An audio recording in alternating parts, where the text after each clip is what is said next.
Today I would like to analyze Coca-Cola. So they have many famous brands. I would say the most famous is obviously Coca-Cola, Fanta, Sprite, Powerade, and Body Armor. So they have different brands. They not only rely on one brand. And we can see here in the stock price on the 5-year charts, it didn't happen too much. It's up 30%. And 1-year chart, we can see it's up 20%. So it's interesting. And we're going to take a look at the financials to find out if Coca-Cola is a good buy right now. First thing we can recognize about Coca-Cola is a huge market cap of 310.5 billion US dollar. So it's a huge company, which can mean that it becomes more difficult to grow in the future. We can also see here they have a dividend of 2.69%, which is not very high. And we can also take a look here.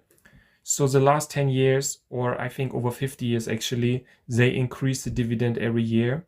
So it's interesting. But we also can see here that the dividend yield is less than before. So it's now at 2.69, and before it was higher, sometimes over 3%.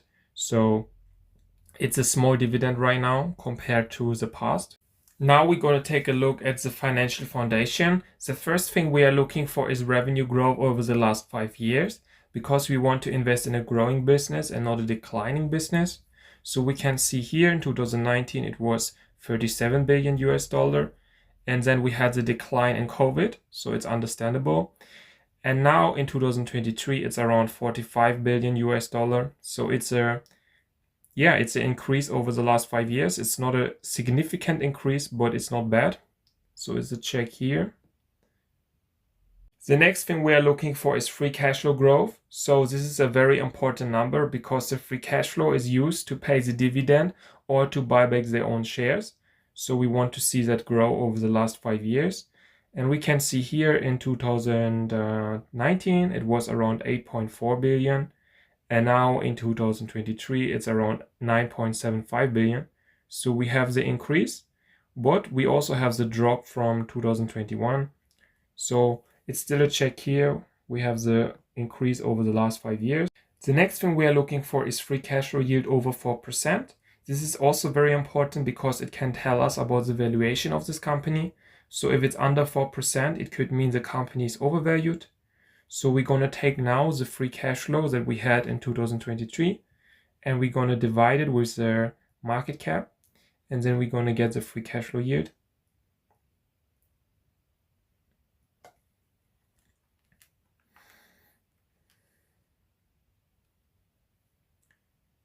So the number we get is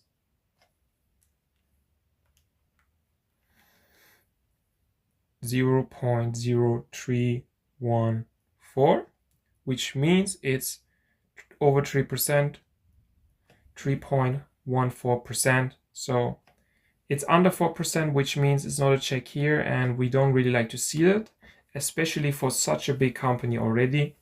They don't have much room to grow anymore, and we would like to see the free cash flow yield over 4%. Now we're going to take a look at the balance sheet. We would like to see the debt to free cash flow ratio under 5, which means the company can pay back the debt with the free cash flow in under 5 years.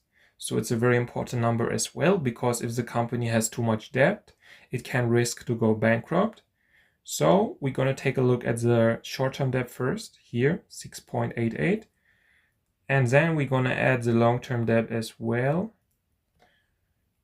And the long-term debt is here, 36.55. And then we're going to divide this with the free cash flow. So we're going to get the debt to free cash flow ratio.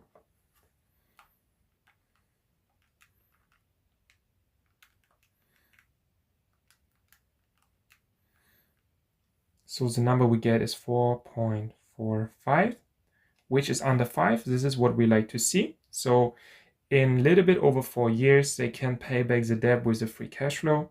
So it's a check here. We also can take a quick look at the cash on hand. So how much money the company has in the bank. We can see here is 13.66. So it's also a good number. So they can use this to invest in the business or to pay the dividend or to buy back their own shares. So the last thing we are looking for is shares outstanding decrease, which means the company buy back their own shares. So we would like to see that decrease over the last years. And we can see here they did indeed buy back their own shares, but they also increased the shares outstanding for a longer time as well. So I would say it's not a check, because over the last 5 years they did not really buy back their own shares. So it's not a check here, but it's also not so important. Actually, would like to see that with the already accomplished companies, that they buy back their own shares, but also their stock price should be cheap, so it's more profitable to buy back their own shares. I would like to give my conclusion about this company. So let's start with the good things. They have the growing revenue, which shows us that this business is still growing. They also have the good balance sheet, so that they not have too much debt. They also have good cash on hand. And the negative thing would be low free cash flow yield. So they just have 3.14%, which is low in my eyes because it's already accomplished business. They're not growing so much anymore that they can justify the low free cash flow yield in my eyes. They also have a low dividend. So 2.69% is low compared to the history. So in the history, the dividend yield was higher, sometimes over 3%. So I also think they have a lot of competition.